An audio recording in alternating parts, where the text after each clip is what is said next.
Donc bonsoir. On m'en soit bien. Bonsoir. Donc, je pensais vraiment pas qu'il y aurait encore autant de monde après 18 h. C'est formidable. On me demande de faire d'abord une annonce pour demain. Demain, à la plénière de 15 h, il y aura 3 startups qui ont été qualifiées aujourd'hui en fait. Et donc, on me demande d'annoncer quelles sont ces startups. Je ne sais pas si elles sont présentes. Donc, la première s'appelle Tikaway. Est-ce qu'elle est là, Tikaway? J'ai pas mes mains, mais j'applaudis. La deuxième s'appelle Park Match. Park Match, vous êtes là aussi. Et la troisième s'appelle Miraccess. Donc, Tikaway, Park Match et Miraccess. On vous retrouve demain à 15 h ici. Voilà pour les annonces de service. Donc, la difficile tâche de clore finalement cette journée extrêmement dense, extrêmement intéressante. Vous pouvez vous taire maintenant. Incombe à Véronique Turner.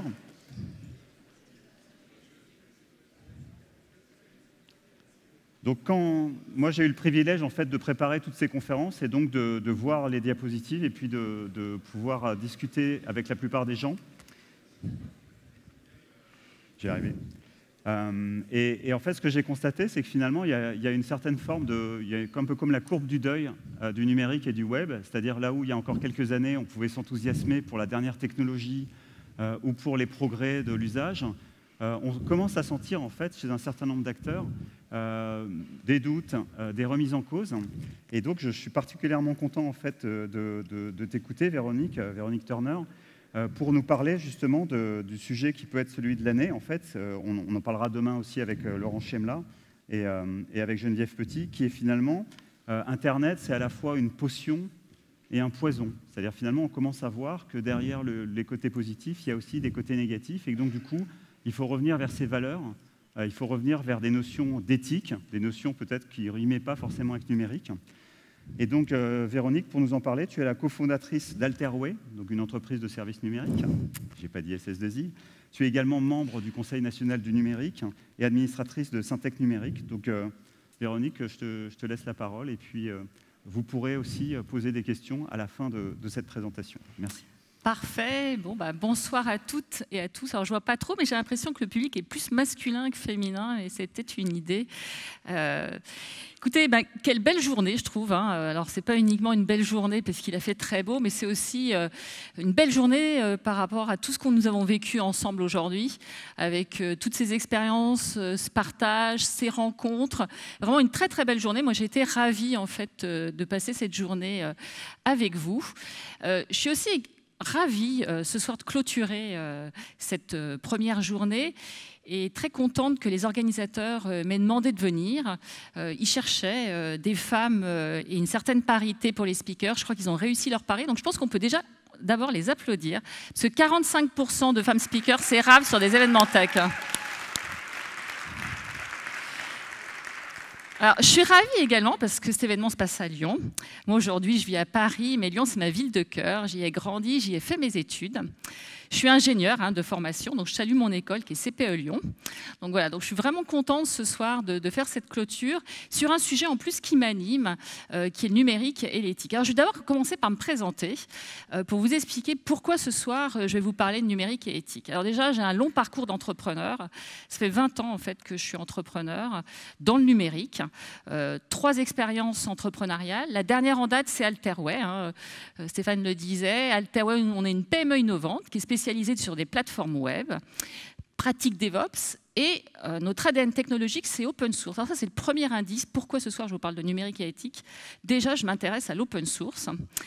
Et on a créé cette entreprise il y a à peu près 11 ans, avec mon associé Philippe Montargès, parce qu'on avait une conviction qu'il ne pouvait pas avoir de numérique positif sans utiliser des modèles ouverts. Alors, c'est quoi les modèles ouverts? Dans les techs, c'est l'open source, mais c'est aussi l'open data, l'open innovation, l'open access.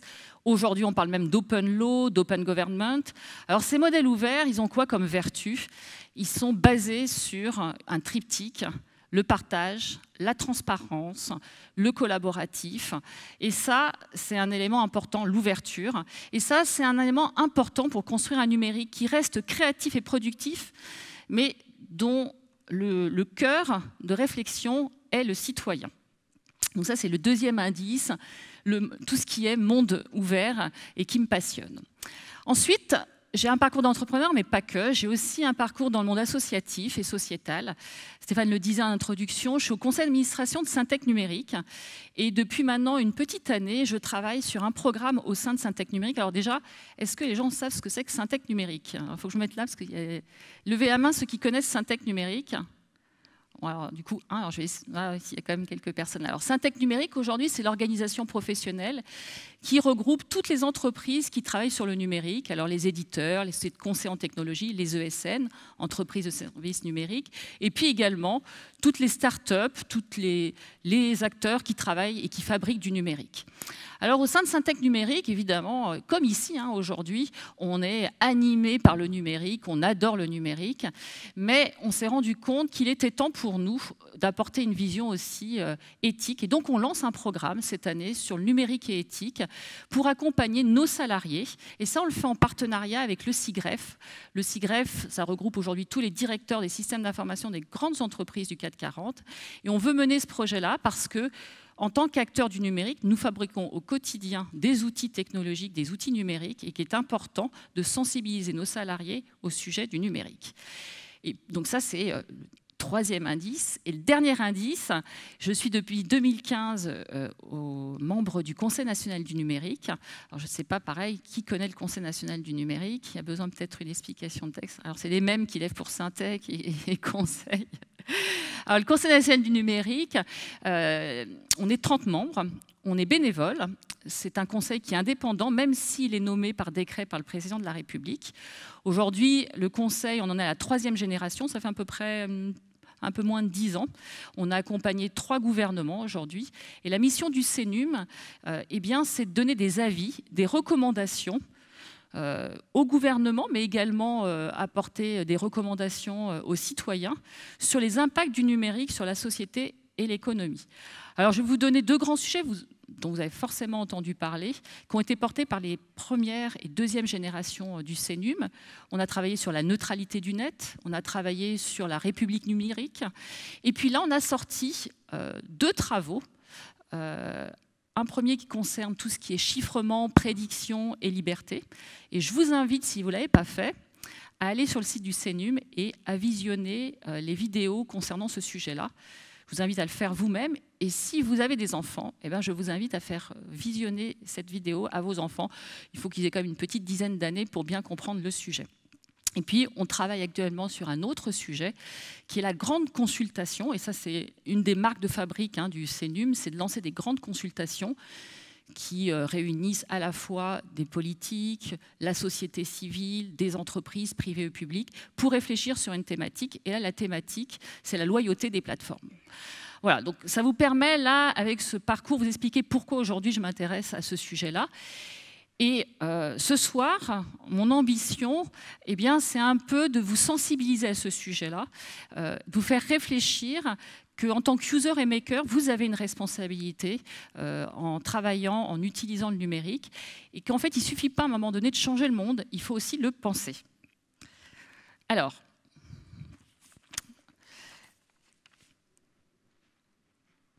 quand j'ai préparé cette conférence, la première question que je me suis dit, c'est quand on parle d'éthique, de quoi parle-t-on? Alors là, j'ai fait ma geek, je suis allée sur Internet, je suis allée sur Google, Wikipédia, bon, j'ai regardé quand même le petit Larousse, le petit Robert, et j'ai regardé ce que disait sur éthique. Et éthique, c'est une discipline philosophique qui porte sur les jugements de valeur. Dans un sens un peu ordinaire, on considère qu'éthique est synonyme de morale. En fait, étymologiquement, ces noms sont proches. Éthique vient du grec, voilà, là je vois qu'il y en a qui vont dormir. Éthique vient du grec ethos, qui veut dire entre autres coutumes, mœurs. Et puis morale vient du terme latin moralis, qui lui aussi est relatif aux mœurs. En fait, en creusant le sujet, j'avais un week-end à perdre, je me suis aperçue qu'il y avait des distinctions entre éthique et morale et que ça dépendait des époques, des philosophes, des penseurs. Alors là, j'ai dit stop, je me suis dit, je ne vais pas vous faire un cours de philosophie, bien que ce soit passionnant, je vais tous vous endormir, c'est la fin de la première journée. Stéphane, d'ailleurs, je crois qu'il est KO. Donc je me suis dit, je ne vais pas vous parler de Kant, Spinoza, Ricoeur, qui ont tous développé des réflexions entre éthique et morale. Je pense que ce qui est intéressant à retenir, mais je vous invite, quand vous aurez un week-end à rien faire, d'aller voir ce sujet-là qui est passionnant. En fait, ce qui est important de retenir, c'est que le sujet de l'éthique, il a beaucoup évolué au cours des siècles. Et il est lié aussi à la zone géographique où on se trouve. On en reparlera tout à l'heure. Alors, ce soir, ce qui nous intéresse, c'est une des branches de l'éthique, qui est l'éthique appliquée. Et en creusant dans l'éthique appliquée, j'ai trouvé ce qui était... Alors, j'ai oublié de passer mes slides. Voilà. Eh bien, c'est qu'il existe une définition à éthique de l'informatique. Alors, on va le lire ensemble, cette éthique de l'informatique. L'éthique de l'informatique traite de la façon dont les usagers et les professionnels de l'informatique font un usage de l'information et prennent des décisions au regard des critères éthiques. L'éthique de l'informatique s'intéresse à la gouvernance et au comportement individuel des utilisateurs et des professionnels de l'informatique. Alors, ce qui est intéressant de voir dans cette définition, c'est qu'en fait, c'est assez récent, l'éthique de l'informatique. C'est apparu avec un Américain qui s'appelle Walter Nemers, je crois, oui, en 1970, qui a fait cette définition. Il a fallu à peu près une vingtaine d'années pour que cette définition existe dans les programmes académiques. Donc vous voyez que ce sujet-là, il est quand même assez récent.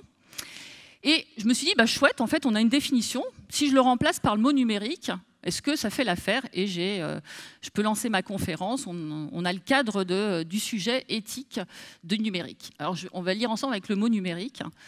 Éthique du numérique traite de la façon dont les usagers et les professionnels du numérique font un usage de l'information et prennent des décisions au regard de critères éthiques. L'éthique du numérique s'intéresse à la gouvernance et au comportement individuel des utilisateurs et des professionnels de l'informatique. J'ai réfléchi à cette phrase.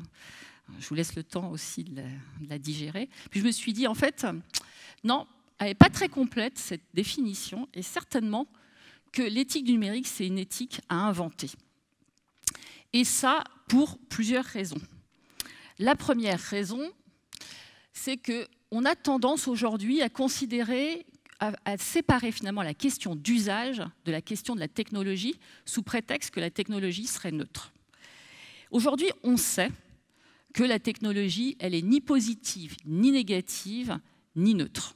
Et ça, depuis l'historien Melvin Kranzberg, qui est à peu près pareil, milieu du dernier siècle. Et ça, qui était en opposition avec la culture positivisme, qui se voulait que la technologie, forcément, voulait le bien de l'homme et permettait du progrès social. Donc, cette sensibilisation au fait que de la non-neutralité de la technologie, elle est également assez récente. Elle a mis vraiment beaucoup de temps à émerger dans les mondes académiques. Par exemple, j'ai regardé un petit peu, il y a des études, des rapports qui sortent notamment de l'INRIA, qui est l'Institut national de la recherche sur l'informatique appliquée, qui commence à avoir des écrits sur ce sujet de l'éthique, la sensibilisation à penser la technologie dès la conception, à créer des comités d'éthique pour sensibiliser les chercheurs à ce sujet d'éthique. Donc ça est assez récent. On peut le voir aussi, et ça c'est intéressant aussi parce qu'on n'a pas toujours cette image de Google, mais j'ai pris sur le blog de DeepMind, la filiale IA de Google, j'ai lu « La technologie n'est pas neutre sur le plan des valeurs et les technologies doivent assumer la responsabilité de l'impact éthique et sociétal de leur travail ». Alors du coup, ce n'est pas parce que la technologie finalement elle n'a pas de valeur morale en soi qu'elle n'est pas inoffensive. Elle peut avoir des effets pervers, elle peut avoir des effets qu'on n'a pas envisagés, voire même pensé que l'on soit utilisateur ou le concepteur. Alors, je vais donner deux exemples parce que ça peut paraître un peu abstrait. Je vais en prendre un exemple qui n'est pas très numérique, mais qui est sur de la technologie pour illustrer. Alors, je vais prendre l'exemple du compteur de vitesse. Vous le connaissez peut-être, cet exemple. Si un compteur de vitesse il a été fabriqué de telle façon qu'il ne donne pas la vraie valeur de la vitesse d'un véhicule, bien évidemment, ça va être difficile pour le conducteur de respecter la limitation de vitesse Et c'est quoi la conséquence? La possibilité de décupler le nombre d'accidents. Et on ne pourra pas reprocher au conducteur d'avoir eu un mauvais usage de cette technologie, puisqu'à la base, la technologie ne donnait pas la bonne information. Je vais vous donner un autre exemple. Ah, ouais. Si, c'est bon. Alors, l'autre exemple, c'est le fichier TESS. Est-ce que quelqu'un sait ce que c'est que le fichier TESS? Bon, là, je crois que je vois 0 main. Je ne sais pas, Stéphane, tu confirmes? Tu vois des... Alors, le fichier TESS, c'est un exemple que j'aime bien parce que celui-là, il est numérique, puis il est hyper récent. C'est un sujet sur lequel on s'est autosaisi avec les membres du CNUM. Et je vais vous dire ce que c'est. Alors, le 30 octobre 2016, le gouvernement il a publié un décret pour créer une base de données qui s'appelle le fichier TESS, titre électronique sécurisé, qui vise à gérer en fait tout ce qui est passeport et carte d'identité. Donc ça doit vous parler. Ce décret, il annonce en fait la fusion de 2 bases de données existantes. Une qui s'appelle déjà TESS, qui gère tous les passeports, et puis une autre qui est constituée de toutes les bases de données dans les préfectures des cartes d'identité nationales. Alors ce décret, il a une ambition assez vertueuse. Il s'agit en fait de lutter contre la fraude documentaire et puis simplifier la gestion administrative. Il y a une modernisation des préfectures. Donc 2 objectifs où on se dit, en fait, c'est assez positif. Alors, pourquoi en fait ce sujet-là, finalement, nous on s'est auto-saisi, on s'est dit, attention, c'est plus qu'un problème finalement administratif ou un problème technologique, c'est un choix de société. D'abord, la fusion de ces 2 bases, il faut comprendre que à peu près le fichier TESS qui gérait les passeports, c'était à peu près 15 millions d'individus. En réunissant ces 2 bases de données, ça va gérer 60 millions d'individus à peu près à terme. Le décret prévoyait que la fusion de ces 2 bases de données soit sur une architecture centralisée. Premier problème. On sait aujourd'hui qu'il est impossible de dire qu'aucune base de données n'est pas hackable. Donc ce sont des fichiers qui gèrent des données sensibles, qui gèrent l'état civil, des caractéristiques physiques, qui gèrent des photos, qui gèrent des empreintes, des données biométriques. Donc on voit en fait que ça pose quand même un petit problème de se dire que demain un pirate peut hacker en fait la base. Alors je parle de hackage, mais c'est pas forcément un cyberattaque. Une cyberattaque, ça peut être une intrusion physique et voler en fait les données. D'ailleurs, aujourd'hui, les gros problèmes de sécurité sont plus liés à des intrusions physiques qu'à des cyberattaques. Et donc, ça pose un problème de dire que demain, un pirate peut détenir les identités de 60 millions d'individus. Premier problème. Le deuxième problème, est-ce qu'on peut détourner la vocation de cette base de données? Aujourd'hui, elle a été pensée pour faire de l'authentification. Elle répond à la question, est-ce que vous êtes bien la personne que vous prétendez être pour lutter contre la fraude? Est-ce qu'on ne peut pas le détourner pour finalement faire de l'authentification, de l'identification? Et là, on voit que ça soulève un autre problème de société.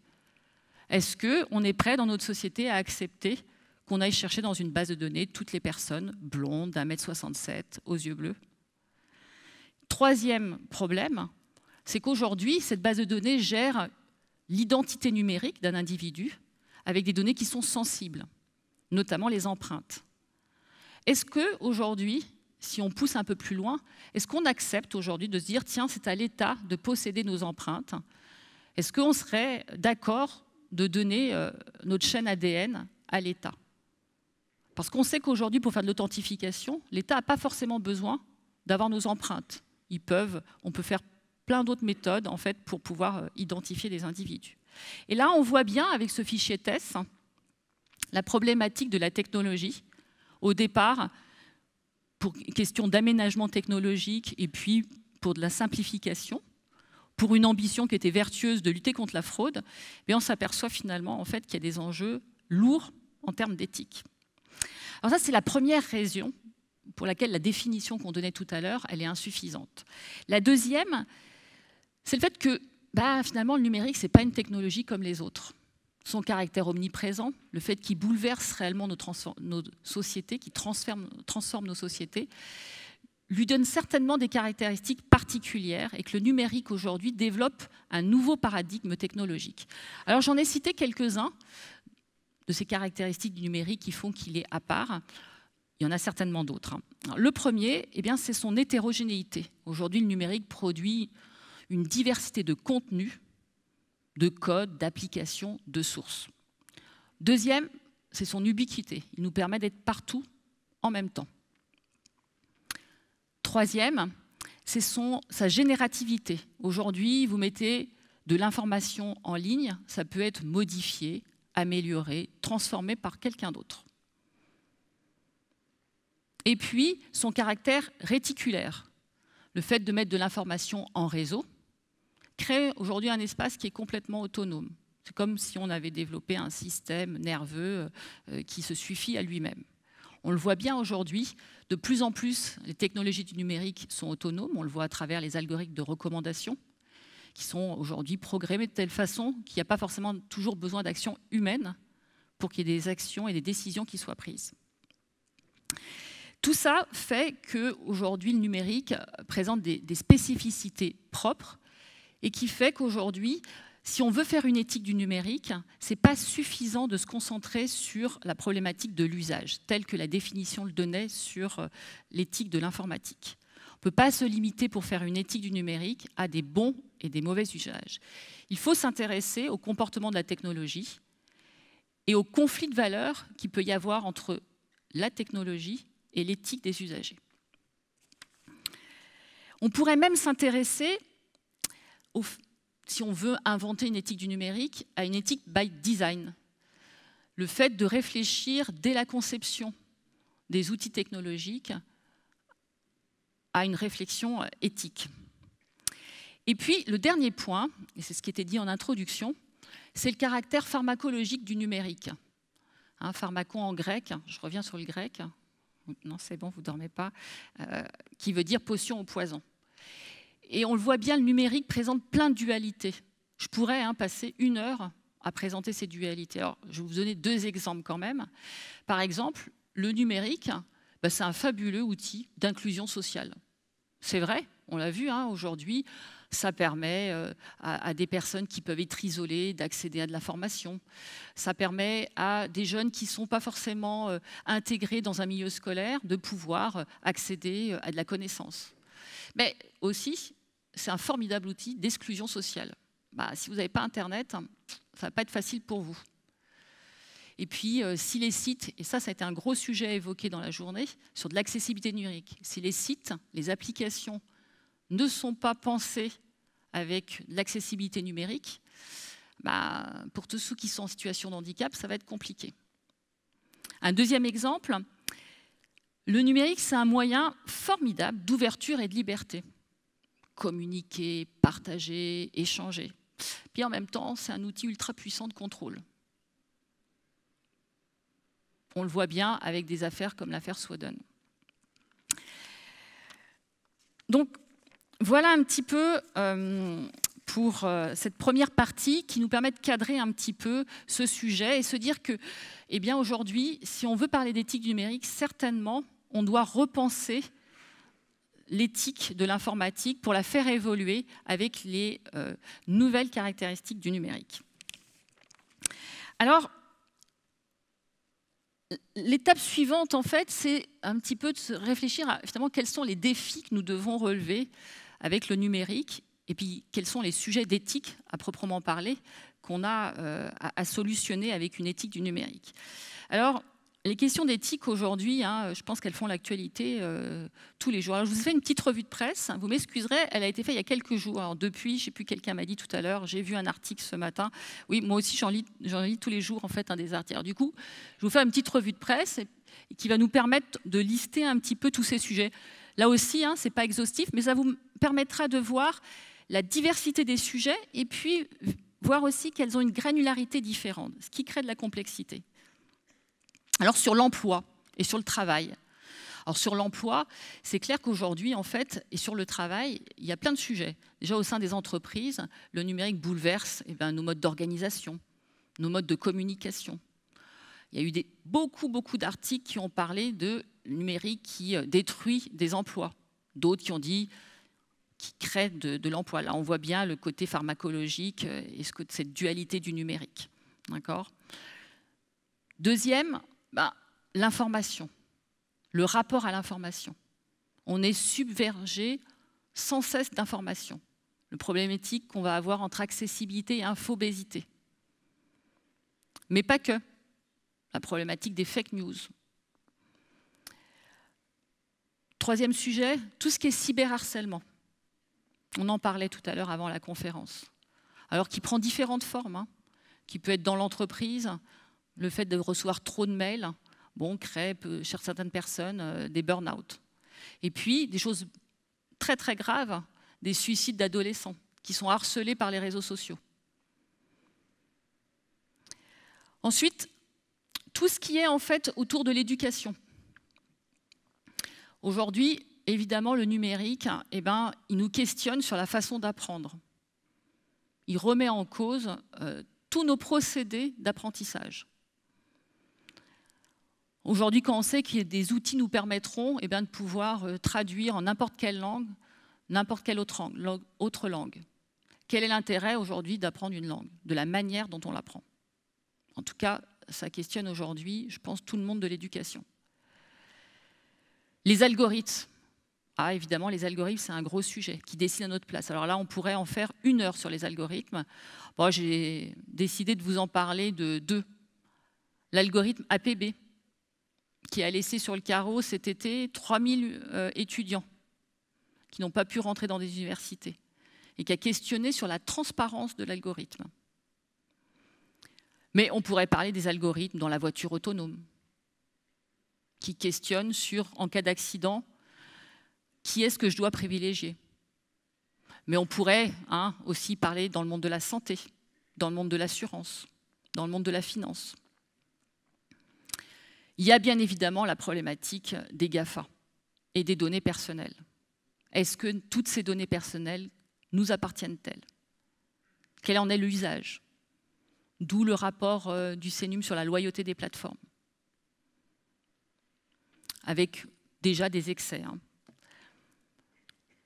Et puis, le risque aussi sur nos libertés individuelles. J'en parlais tout à l'heure avec le fichier TESS. Mais il y a plein d'exemples qui aujourd'hui nous mettent en risque sur nos libertés individuelles.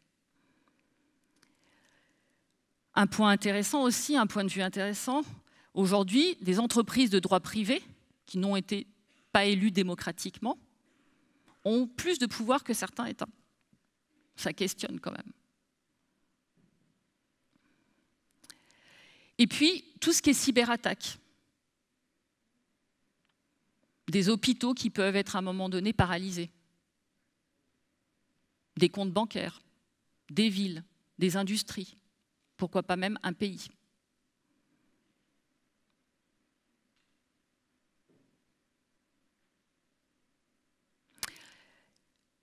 Et puis, les drones tireurs ou tueurs, qui ont été utilisés à Mossoul, questionnent également sur l'éthique. Et puis pour finir, cette liaison très étroite aujourd'hui, pour certains, entre numérique et génétique, cette limite éthique entre l'homme réparé et l'homme augmenté, questionne bien évidemment. L'homme augmenté entre éthique et humanisme. Donc on voit bien en fait que tous ces sujets-là, ils sont multiples. Et là, c'est une toute petite revue de presse sur la dernière année. Aujourd'hui, en fait, ce sujet d'éthique et numérique, il est très complexe à appréhender, pour plein de raisons. D'abord, parce que le numérique nous submerge et qu'on n'a pas réellement le temps d'anticiper les impacts du numérique. Tout à l'heure, on parlait de l'emploi. Aujourd'hui, il y a des métiers qui disparaissent et on n'a pas le temps de reconvertir les personnes pour les former à autre chose. Ça, c'est un vrai problème en fait lié au numérique. C'est ce problème d'échelle du temps. On n'arrive pas à être proactif. Or, pour réfléchir à une éthique du numérique, évidemment, ça nécessite d'anticiper et de penser les choses à l'avance. Ça, c'est une première difficulté. La deuxième difficulté, c'est que le numérique, il est sans frontières.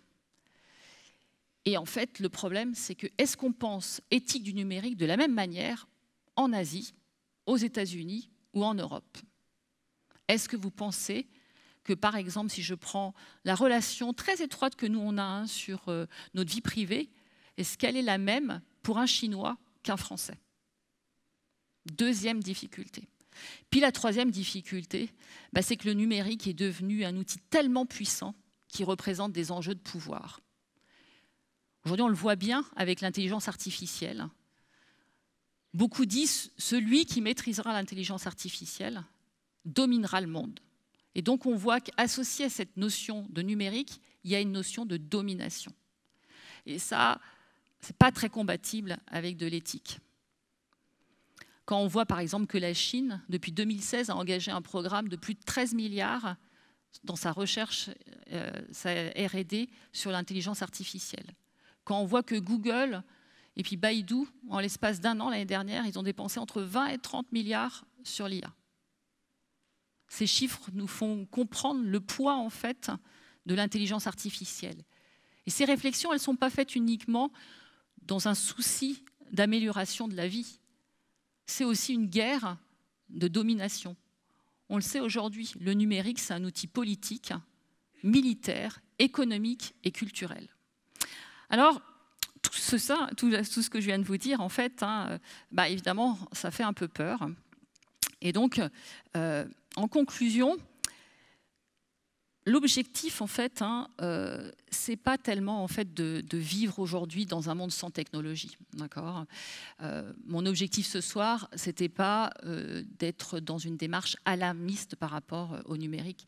Bien évidemment, nous allons vivre dans une société qui va être de plus en plus numérique. Notre vie va continuer à être submergée par le numérique. La question, en fait, c'est autour de l'éthique du numérique, c'est comment l'éthique du numérique peut nous accompagner dans ces changements. Comment il peut nous aider à répondre à des questions pour que le numérique nous soit au service du progrès social, dans le monde de l'éducation, de la santé, dans le monde de l'emploi, du travail. Comment faire pour que l'humain trouve sa place dans cette société numérique? Comment faire pour qu'un monde de plus en plus numérique soit un monde de plus en plus humain? Et là, ça interroge sur peut-être développer une nouvelle forme d'humanisme et d'essayer de développer un nouveau rapport avec le numérique qui intègre cette réflexion de l'éthique du numérique.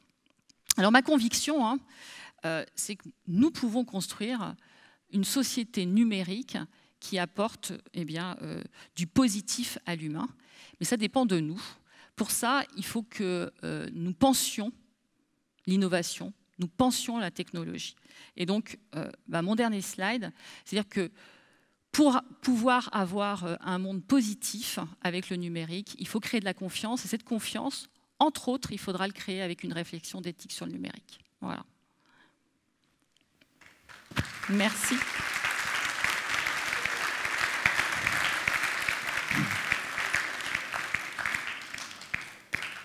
Merci Véronique. J'imagine qu'il y aura pas mal de questions, même s'il est tard. J'ai envie de poser la première, en fait, si vous me permettez. Je dirais que c'est finalement un portrait assez, pas noir, mais assez pessimiste, hein, un petit peu, en tout cas assez inquiet. J'ai envie de dire, le Conseil national du numérique, vous êtes l'interlocuteur de l'État. Ce matin, on a vu, pour ceux qui étaient là, je ne sais pas qui était là ce matin à l'ouverture, mais on a vu une vision de l'État assez décoiffante, en fait, avec le projet beta.gouv et les startups d'État et les 30 services qui ont été créés. Donc on voit que finalement, l'État, il n'a pas juste à être pour ou contre le numérique, il peut aussi se servir de ce qu'il y a de meilleur dans le numérique, j'ai envie de dire, c'est-à-dire améliorer l'expérience utilisateur, régler des problèmes, on a beaucoup insisté là-dessus, et le faire finalement avec peu de moyens et beaucoup de rapidité. Donc ma question est longue, mais je vais y retomber sur mes pieds. Quand vous parlez de ça avec des députés, avec des sénateurs, quand vous parlez de ça avec des représentants de l'État, qu'est-ce qu'ils vous disent en fait? Comment ça se passe concrètement? Est-ce qu'ils sont dans ce niveau de compréhension que tu as décrit là? Est-ce qu'ils sont très très éloignés? C'est peut-être le cliché qu'on peut avoir. Comment ça se passe? Et puis surtout, est-ce que finalement, ce n'est pas à eux de s'emparer de ce problème-là, c'est-à-dire aux gens qui sont chargés de faire les lois et les règlements? Alors, il y a plusieurs questions en fait dans ta question. D'abord, quand on discute avec les politiques, je pense qu'ils sont pour la plupart inquiets du numérique. Je ne pense pas forcément que ce soit quelque chose de très positif, parce que du coup, comme ils étaient inquiets jusqu'à présent, ils ont assez lutté contre le numérique et ils n'ont pas été dans une dynamique à faire qu'on soit dans le développement du numérique. Donc ça, je pense que le gouvernement actuel a une meilleure compréhension du numérique, et ça, c'est une bonne chose. Par rapport à la conférence de ce matin, je pense que c'est une très bonne chose aujourd'hui, hein, qu'on utilise le numérique pour faire plein de choses, pour moderniser l'État. Bon, mon propos ce soir, hein, c'est pas du tout de donner une vision pessimiste, mais c'est de dire on ne peut pas être soit d'un côté naïf en disant ah, c'est super le numérique, regarde ce que ça fait pour la santé, pour l'éducation, etc., sans finalement avoir une vision juste qui est de dire bah, il y a aussi ce côté un peu poison et il faut qu'on soit vigilant là-dessus. Donc, le rôle de l'État, je pense qu'aujourd'hui, bien évidemment, c'est de prendre conscience de cette dualité du numérique. Certainement, au sein de l'État, il doit y avoir des comités d'éthique, parce qu'on le voit, par exemple, que sur le fichier TES, il y avait des garde-fous, il y avait la CNIL, il y avait l'ANSSI, qui était là aussi, mais bon, ça n'a pas suffi. Donc, il doit y avoir au niveau de l'État des comités d'éthique. Pour répondre à tes questions, bien évidemment, l'État doit avoir des comités d'éthique, mais pas que. Parce qu'on ne veut pas aujourd'hui vivre le numérique que sous la contrainte de régulation. Et je crois que l'idée de la conférence de ce soir, c'est aussi d'avoir une approche dans la sensibilisation qui est de dire que si par hasard, chacun d'entre nous, on s'investit de ce sujet éthique dans nos usages, lorsqu'on développe, lorsqu'on code, eh bien, on peut développer un numérique positif sans obliger aujourd'hui d'être dans la régulation, la contrainte. Aujourd'hui, nous sommes régulés par plein d'éléments, en fait, hein, déjà, quand on est une entreprise. Moi, je suis chef d'entreprise. Sur les aspects RH, aujourd'hui, il y a ce qu'on appelle le RSE, le droit à la déconnexion. Là va arriver une nouvelle réglementation GDPR sur la gestion des données personnelles. Tout cela est vécu, en fait, comme des contraintes pour l'entreprise. Et tout l'enjeu aujourd'hui, c'est que je pense d'inverser la vapeur, de passer d'une contrainte à plutôt une démarche proactive qui nous permette de penser le numérique d'une manière différente et pas a posteriori. Donc, ma réponse, ça serait de dire que cette question d'éthique du numérique, elle doit vivre à plusieurs endroits, au niveau de l'État, au niveau des chercheurs, mais aussi au niveau du citoyen. En tant que parent, on doit porter un regard d'éthique. Si tu as des enfants, eh ben, certainement, ça t'effraie que tes enfants sur les réseaux sociaux, un jour, puissent être harcelés. Et ça, c'est aussi dans l'usage que tu vas donner à tes enfants que tu vas porter un regard éthique. Donc, cette démarche éthique, elle doit vivre à plusieurs niveaux. Ok, merci. Est-ce qu'il y a des questions dans la salle? Est-ce que vous avez encore un petit peu d'énergie et envie de poser des questions? Ici, au premier rang. Est-ce que vous avez plus de micro? Thomas, on demande le petit Thomas. Est-ce que tu auras un micro, Thomas, s'il te plaît? Il faut en profiter pour applaudir Thomas, qui a quand même fait oui. Une partie de la régie toute la soirée. Merci. Bonjour. Bonsoir. Bonsoir. Vous parliez du rythme un petit peu du numérique qui va très vite et les institutions qui sont très lentes. Oui. On a vu des exemples assez récemment avec Uber où on sent que l'État a été pris de court et les États en général, hein, pas que la France d'ailleurs, et on a été obligé de faire des interdictions, ce qui à mon sens est absurde, mais plutôt que d'essayer de changer la manière dont les taxis aujourd'hui procèdent. Je voulais savoir quel est votre avis sur le fait qu'on puisse agir de manière souveraine en tant qu'État sur des décisions qui vont jusqu'à interdire effectivement des services de disrupter des modes de fonctionnement qui étaient aujourd'hui. Demain, on sait que c'est les secteurs bancaires, les notaires qui vont se faire disrupter. Est-ce qu'on va encore agir comme on l'a fait là, interdire pour protéger, entre guillemets, des professions? Alors, je n'ai pas une réponse, je dirais, sur cette problématique, elle est complexe, plein de gens y réfléchissent.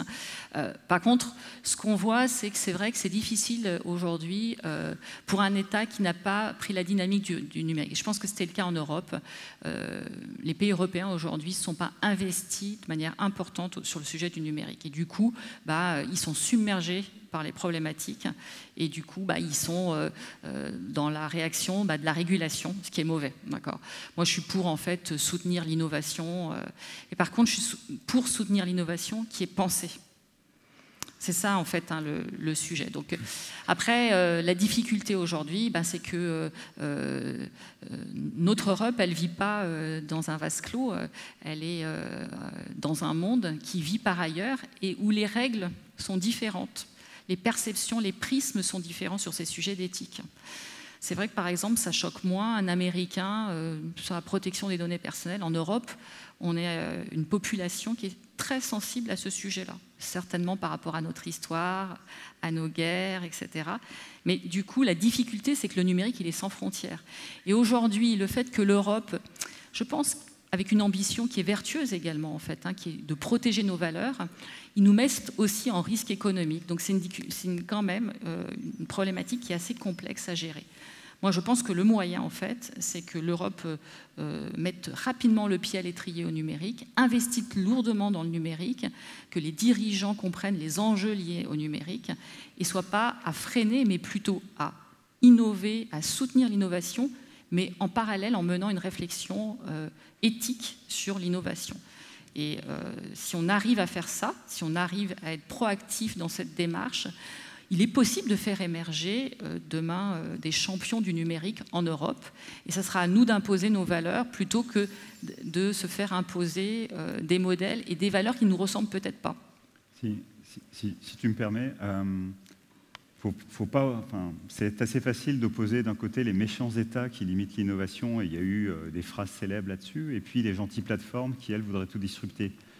Uber, Google, Facebook, Apple, iOS, il y a énormément de règles.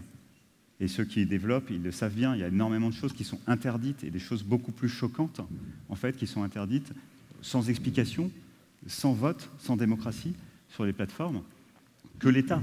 Donc ça, c'est une première chose. Ensuite, une deuxième chose, et c'est un peu pour faire reboucler avec ce matin, pardon. L'État, il peut aussi proposer des alternatives. Il peut favoriser des alternatives. Ce qu'on a vu ce matin, le point taxi, c'est une alternative pour dire finalement, ne soyons pas bloqués par l'outil, c'est-à-dire ne considérons pas que d'un côté, il y a une très bonne UX, du côté des plateformes faciles, on se connecte, c'est accessible à tous, c'est gratuit, et puis de l'autre côté, l'État, ça rame, il y a des files d'attente, enfin tout ce que décrivait très bien Pierre ce matin. Donc on propose des alternatives. Et enfin, il y a peut-être une troisième voie que tu as déjà évoquée, qui pour moi est un peu le fil rouge de la journée, c'est finalement vous-même, c'est-à-dire c'est vous-même, les communautés, l'open source. Alors ça fait un peu tarte à la crème de dire l'open source va tout résoudre, mais il y a aussi une troisième voie qui est que les gens se prennent en main et finalement se disent il n'y a pas de fatalité à attendre que l'État fasse d'en haut ou que les plateformes apportent tout, et puis prenez-vous en main et puis relevez les défis et faites. Et demain, pardon, mais j'introduis aussi la journée de demain, je suis là pour ça. Demain, vous allez voir que Laurent Chemla, qui arrive à 9h, il attaque vraiment l'Everest par la face nord. C'est-à-dire il va nous proposer en fait une méthode pour savoir, pour naviguer finalement dans le monde numérique avec un indicateur de confiance numérique. Ça, c'est extrêmement important. Et je pense qu'à la fin de sa présentation, on se dira, mais comment est-ce qu'on a pu vivre sans ça? Donc, je pense qu'il y a encore énormément de choses à faire. Il ne faut surtout pas baisser les bras. Il ne faut surtout pas se dire, bon, j'attends que les choses se passent d'un côté ou de l'autre. Et moi, j'ai envie qu'on reparte d'ici en fait, avec un message positif en se disant, il y a tout à faire. C'est-à-dire, il n'y a pas plus rien à faire, il y a tout à faire. Est-ce qu'il y a d'autres questions? Véronique, tu nous as dit que tu restais un petit peu encore après, s'il y avait des questions en direct avec Véronique, en bas dans le forum, c'est ça? J'ai plus d'autres messages à vous passer. Je remercie Véronique, on peut encore l'applaudir.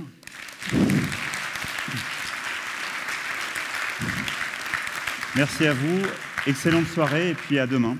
Excellente soirée.